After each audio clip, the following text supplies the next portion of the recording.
You know, you were talking about the Bekaa Valley. Yeah, the Bekaa Valley is part of the Great Rift Valley system that starts in mid-Africa and goes all the way up through Africa. It forms Lake Tanganyika and Lake Victoria,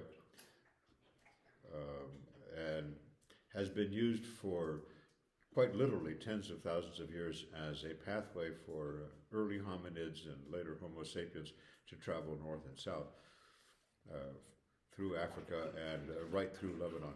And that particular valley was used by all the peoples, ancient peoples of the Near East. You've some inkling about in the Old Testament of the Christian Bible. And the Romans have built a temple there that and it was a very fertile place. Also, it had water, had reasonable climate. And along one wall of this valley was a series of terraced areas where people had grown olive trees. Then there was an area which was a bit curious. It's as though someone had excavated to create a great, what would you call a military field, a parade ground, a large flat area.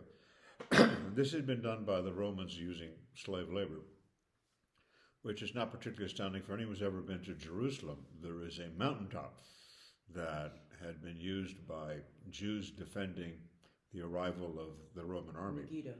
And they literally flattened the mountaintop.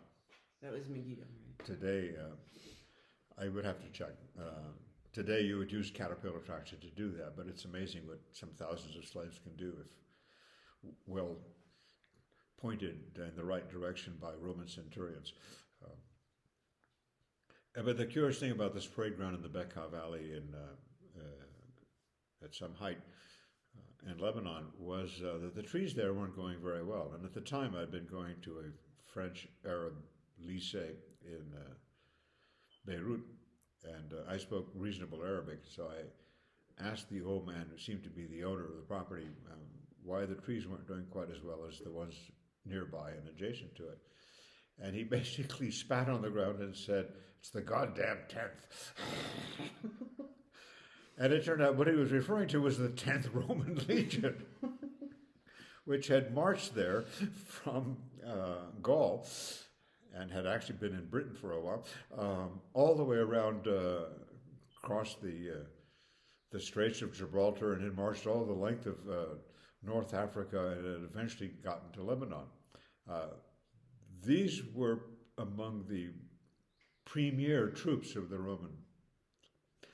And so then he got a canny look in his eye and wondered if it would be possible to sue the Italian government. And I realized this is a part of the world where no one forgets and no one forgives. They have very long memories. And it's quite impressive. It's problematic now. I mean, with the Israel and the surrounding countries.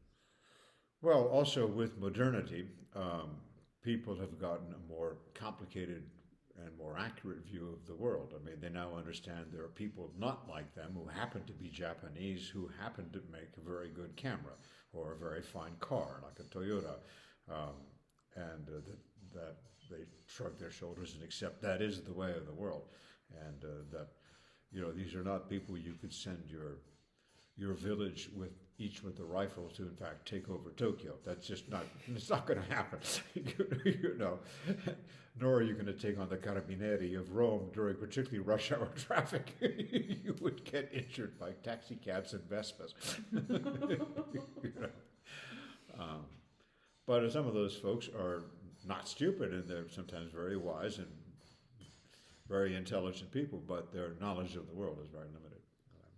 But that the intensity of feeling goes straight back, quite literally, more than 1,000 years, is eye-opening. You don't find people in Ohio who have strong animus about folks in West Virginia or,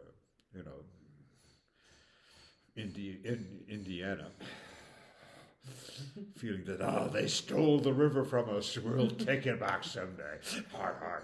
No, you're not. I don't know, it may be that way with the Colorado River pretty soon.